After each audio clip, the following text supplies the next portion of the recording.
Coming up next on the Q30 Newscast, we have the latest on COVID-19 numbers on campus and in the surrounding community. And we have the newest numbers on the amount of sex offenders in Hampden, and the numbers may surprise you. Plus, all you need to know about what's going on around the nation. The Q30 Newscast starts now.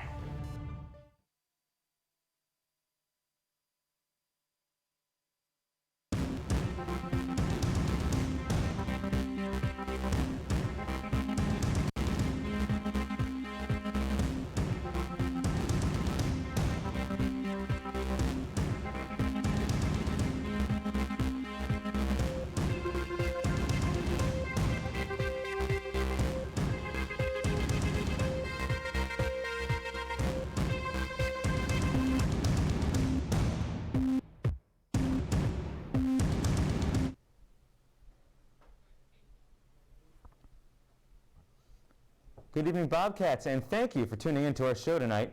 I'm Tom Krasnowski. And students at Quinnipiac are joining a book club to help find ways on dealing with Let's get right into it. The newest numbers on COVID-19 on campus are in. There's been a staggering increase. The university increased its current risk level to a moderate yellow alert after 12 more students tested positive in just the last week. There are 17 active cases in isolation, and the university's overall positive count sits at 23 since testing began. The state of Connecticut as a whole saw its positive case rate rise on Tuesday to its highest level in the last 4 months. Members of the COVID-19 task force continue to urge students to be responsible, social distance, and to wear masks whenever they can. These times sure can be stressful, but Quinnipiac has teamed up with a published author to help students alleviate some of this anxiety. Hannah Mirsky has the latest on how some students can perfection detox. Students at Quinnipiac are joining a book club to help find ways on dealing with perfectionism in the future. The author, Petra Kobar, meets with students once a week to help develop an action plan on dealing with perfectionism. Tammy Riley, the director of fitness and well-being, purchased 30 copies of the Perfection Detox books to give to students that signed up for the book club. I feel that the idea is something many of us struggle with, the idea of perfection. So I just knew when she was on this journey that I was going to bring it to campus some way. Colbert grew up with her alcoholic, so she began keeping everything in, putting up a front to show everyone and herself that she lives a perfect life. Perfectionism often weighs on students' mental health and can trigger anxiety or depression. We worry about it all the time, and I think we can see a lot, with the likes we get on our social media account and posting just the right picture at just the right time. It becomes this other piece of something that just nags at us. The National Alliance of Mental Illness is a club on campus that promotes and advocates for mental health on campus. Shannon Goria says many students do not know the resources our university has. So I think some great resources a lot of students don't know is about the counseling services that Quinnipiac has. Not only that, but looking for outside sources like going to a therapist and honestly joining our club.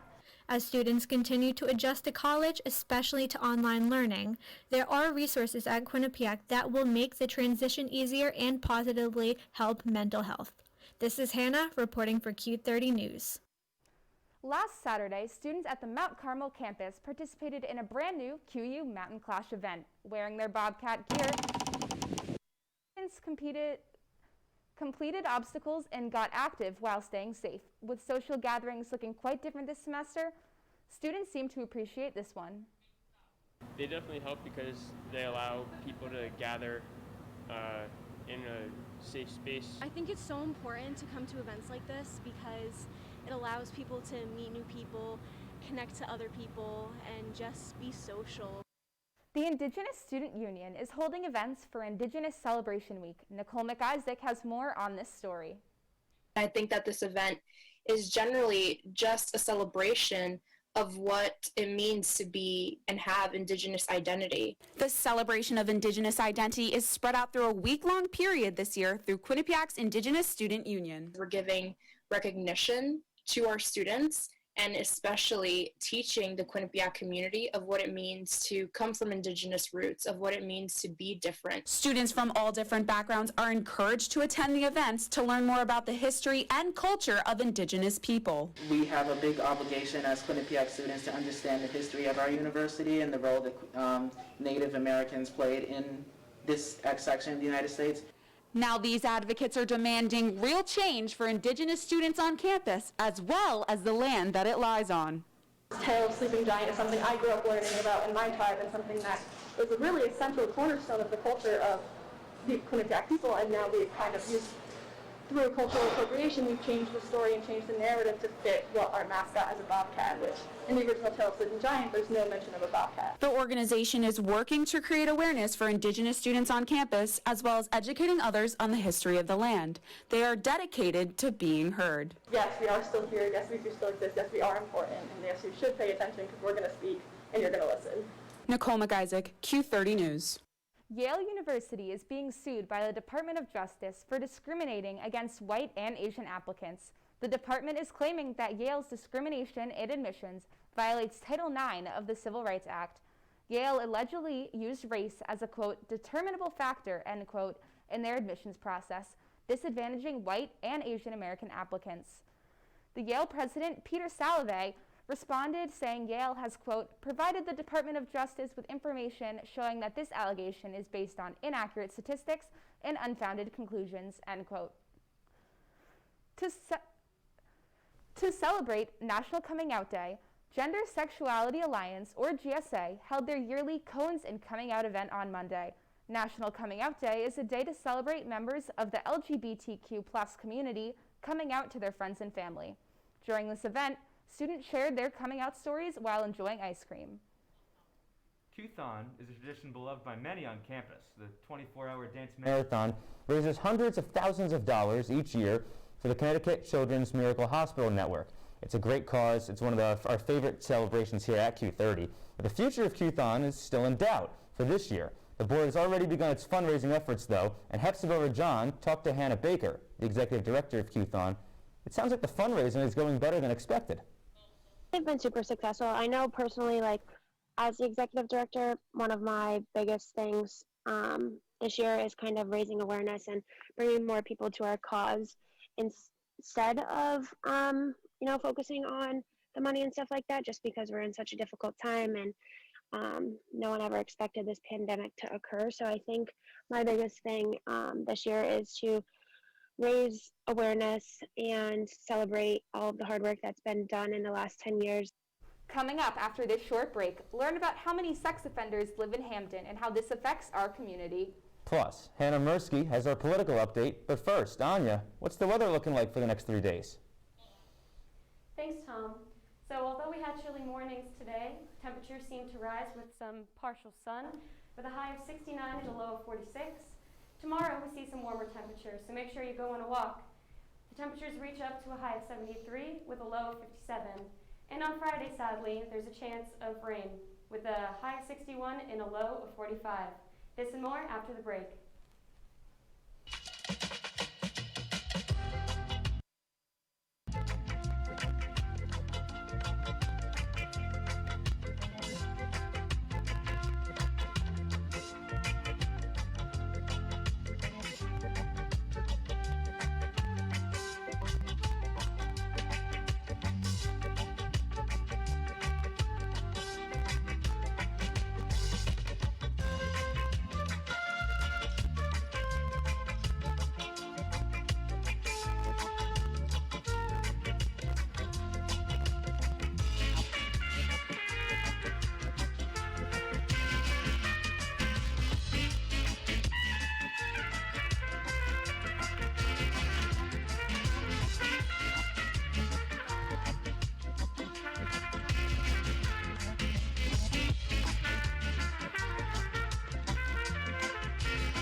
Thanks for sticking with us on the Q30 Newscast. One prominent company has hit an unexpected obstacle in the rush to produce a COVID-19 vaccine.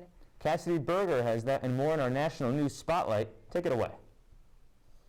Thanks, Tom and Katie. Kicking off tonight's national news is an unfortunate downturn in the search for a potential COVID-19 vaccine. Johnson & Johnson has paused their study due to a participant, quote, contracting, quote, an unknown illness, end quote. Researchers are unsure if the illness is related to the vaccine, and this is the second COVID-19 vaccine study to be put on hold in such a late stage. Companies are required to investigate any unexpected or serious health concerns of their participants during studies. It's important to note that pauses on drug studies are rarely made public during trials. However, the pandemic has put considerable pressure on drug companies to produce an effective vaccine. New details are emerging about a militia's plans to kidnap Michigan Governor Gretchen Whitmer. According to testimony in federal court this week, the list of potential kidnapping victims also included Virginia Governor Ralph Northam. 2 of the 6 men charged with conspiring to kidnap Governor Whitmer met with militias from 4 or 5 other states, according to this testimony. No actions were taken towards Governor Northam. Quote, there has been a disturbing increase in anti-government rhetoric and the reemergence of groups that embrace extremist ideologies, end quote, said Michigan Attorney General Dana Nessel. Stephen Pankey, a man who ran for governor in Idaho twice, was arrested and charged for the kidnap and murder of 12-year-old Janelle Matthews. Matthews disappeared from Greeley, Colorado in 1984, and her remains were found just last year. Greeley Police Chief Mark Jones held a press conference after the arrest on Monday.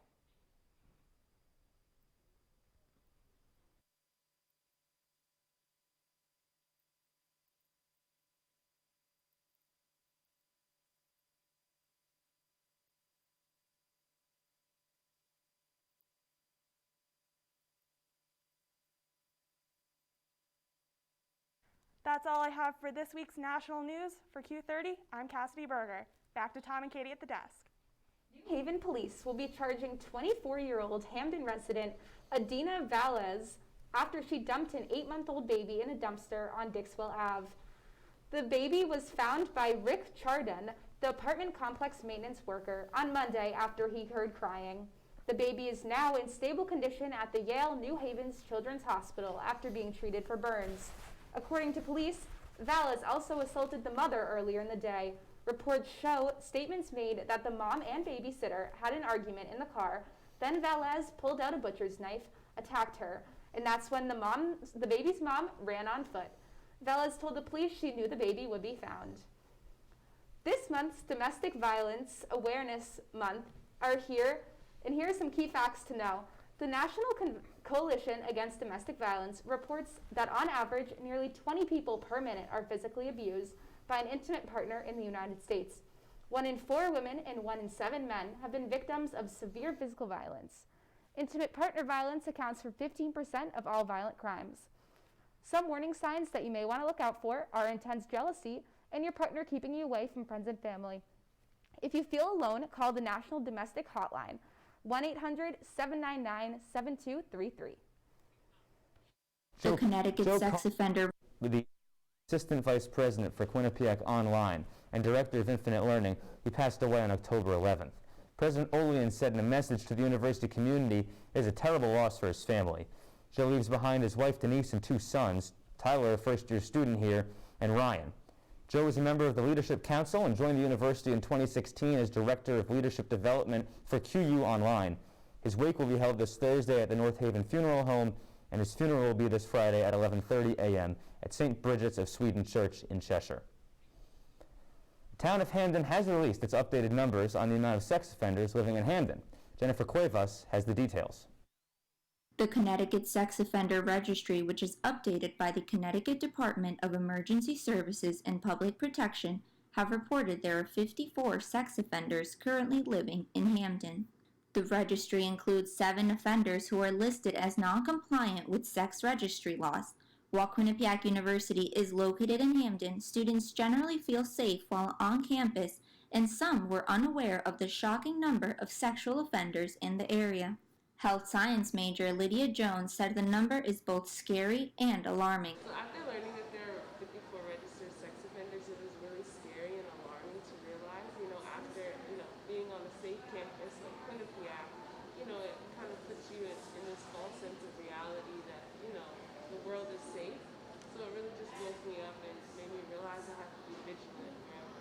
Freshman student Brooke Venkatachalam said she tries to stay mindful of her surroundings but believes the numbers should be brought to light on campus. It's always something that should be addressed because, like, especially with gender, like the difference in genders and how people have to, like, women always have had to be more cautious, and I think it's not something that's spoken about a lot.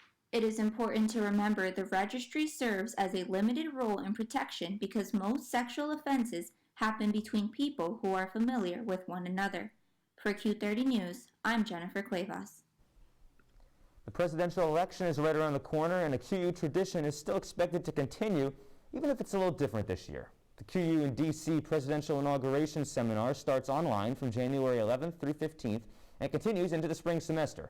Last election, in the past, Professor Scott McLean took 38 students to the Capitol for 2 weeks, including attending the presidential inauguration. Anna Mirsky talked to Professor McLean about what the seminar might look like this year. It'll all be online. All the course materials are online. All the discussions are online. If Quinnipiac opens up and we have more opportunity to meet in person on campus after the time of the inauguration, then we'll do that. But for the most part, we're ready to go all online if we have to. Some cool stuff there. The election's right around the corner. Let's catch you up on the latest in the political world. Hannah Mercer, your politics update. Hannah? Thank you, Tom and Katie. With the presidential election in less than a month, there is a lot to cover. Let's jump right into it. Judge Amy Coney Barrett faces her final day of questions today from the Senate Judiciary Committee. Barrett was nominated by President Trump to succeed Justice Ruth Bader Ginsburg.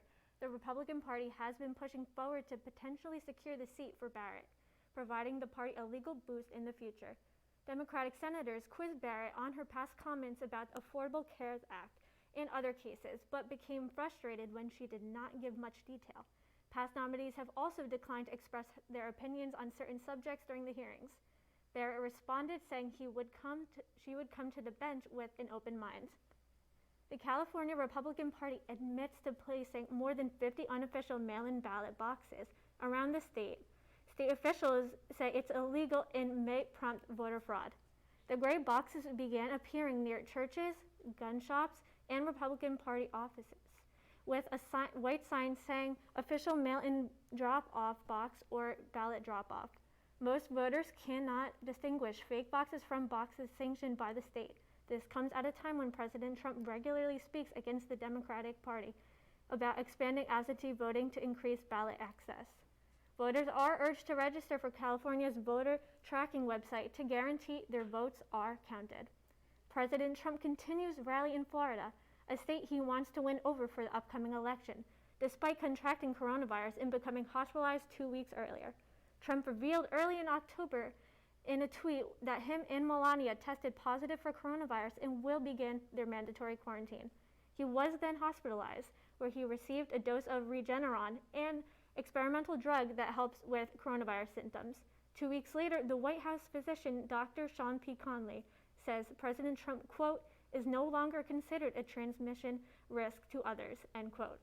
Trump said at the rally at Orlando Stanford International Airport that he was fully recovered and now immune to their virus.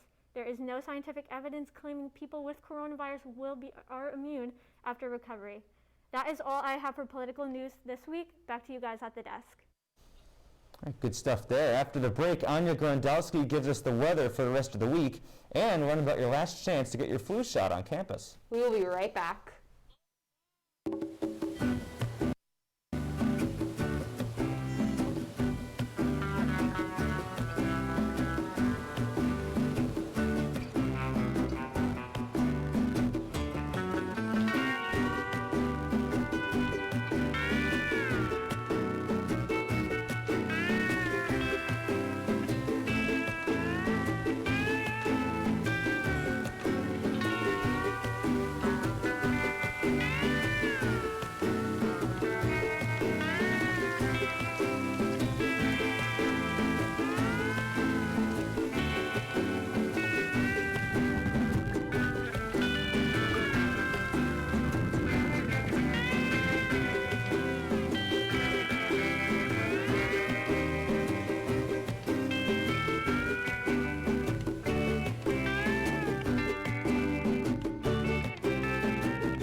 Hey, let's check out this park.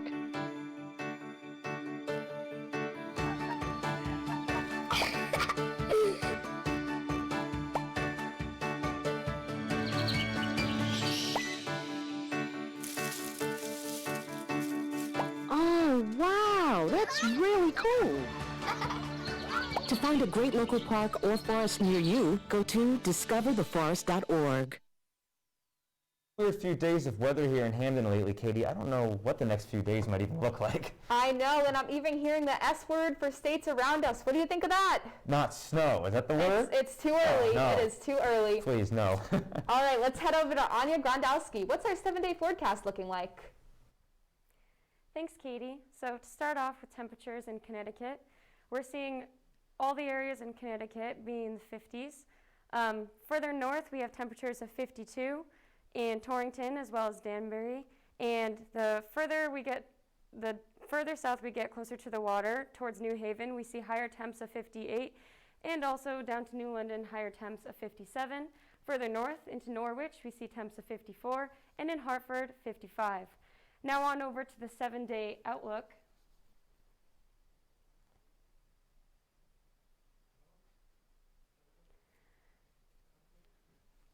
As I mentioned earlier, temperatures today reached a high of 69 with partial sun and a low of 46.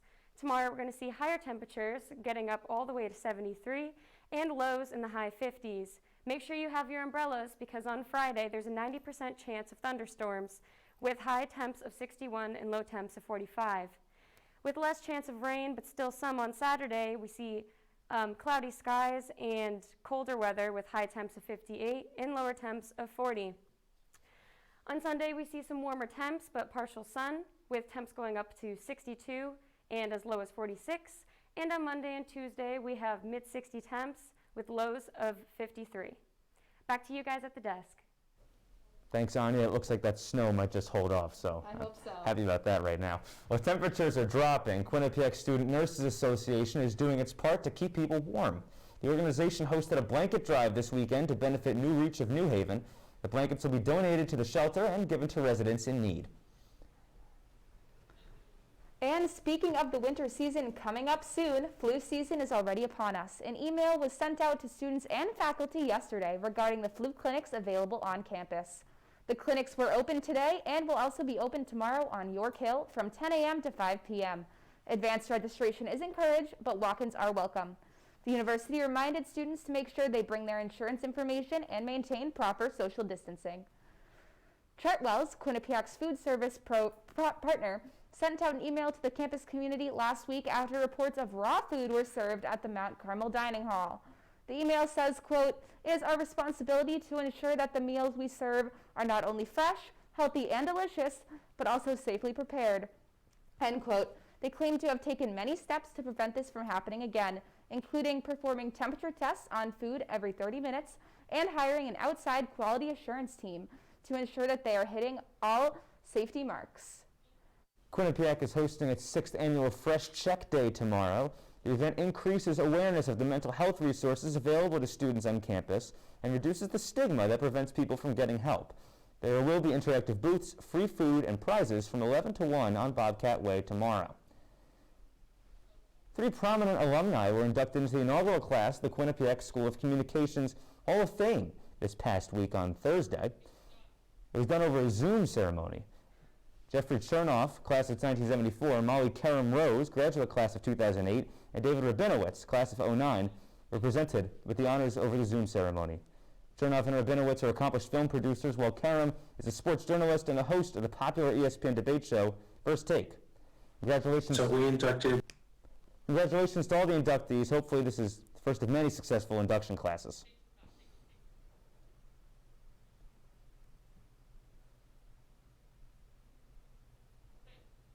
So we inducted 3 people into the Quinnipiac School of Communications Hall of Fame. Jeffrey Chernoff, who is a longtime movie producer and director. Molly Kerem, who is the host of First Take on ESPN. And David Rabinowitz, who won an Oscar last year for the screenplay Black Klansman. You know, what we're trying to accomplish here is just to interact with our faculty and alumni and just the Quinnipiac School of Communications community more.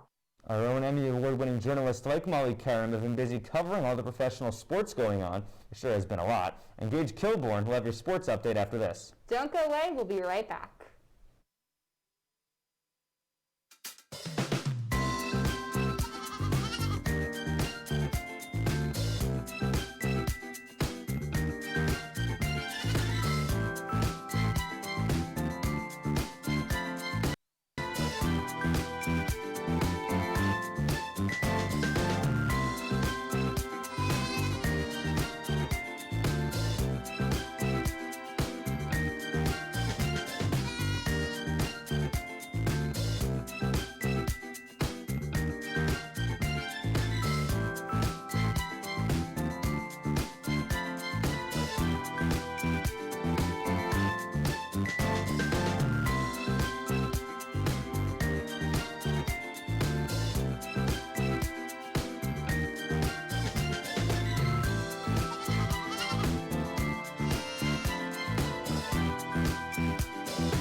There are amazing things to discover in the forest. Toothless, time to go! What you picking up on, bud? It's a whole hidden world of wonders. And the perfect place to spend time with family. What better place to let your imagination soar? Experience nature and create a memory you can share.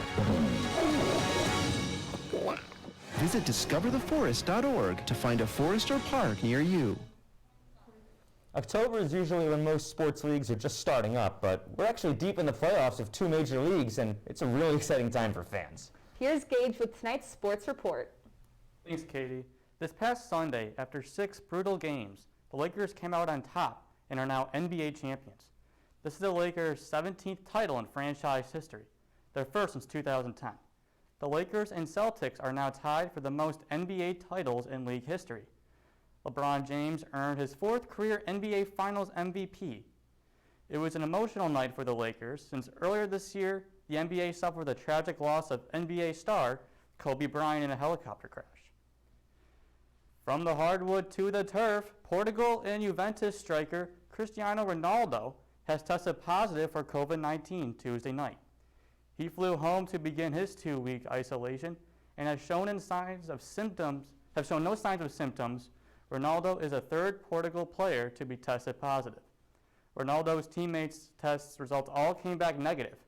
Portugal will be without Ronaldo in Wednesday's matchup against Sweden. He's listed as doubtful also for Juventus' next 3 matches. In local news, Quinnipiac's women's basketball team will be seeing a familiar face on the sidelines with Jen Fay.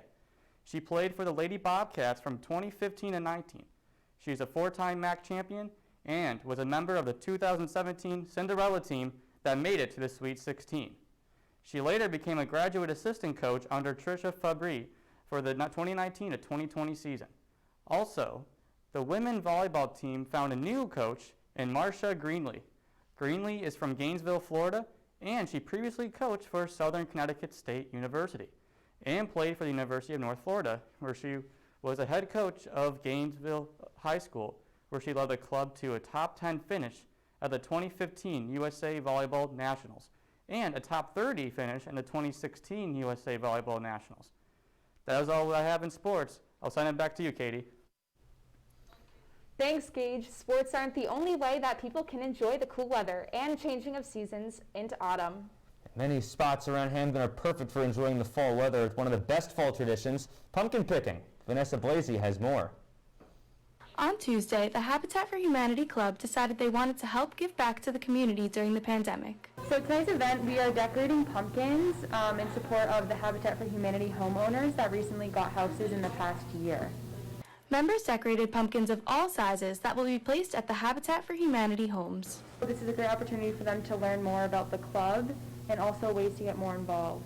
E-board members hope that the general members gained more appreciation for what they have during the pandemic because others aren't so lucky. I hope that they got a resiliency of how we can still engage in community service even during a pandemic.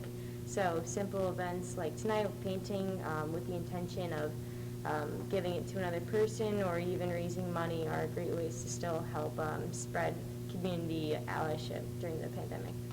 Everyone that came out painted a pumpkin, although some weren't too satisfied with the outcome of their design. I attempted to make Olaf, but he's not looking so good right now, so. One big takeaway from this event was, even though we can't go on builds ourselves, this was a great way to spread some holiday pumpkin cheer with them. This evening, Habitat for Humanity held a pumpkin painting event for its club members. Tonight we're at Eklund Center, admiring these adorably painted pumpkins that will be placed in Habitat for Humanity homes to brighten the environment of the homes and decorations. E-board members say that it's important for students to stay involved in campus in this way. I'm Vanessa Blassie for Q30 News. How great is that? Pumpkin picking with a purpose. I know, I love it. And they certainly did a better job painting than I could have. Oh, I know definitely. that for sure. Yep. But that's all the time we have for today. Thanks for watching. And as always, follow our content at Q30 News on Twitter, Q30TV.com, and download the new Q30 TV app. From Tom, myself, and everyone behind the scenes, have a great night, Bobcats.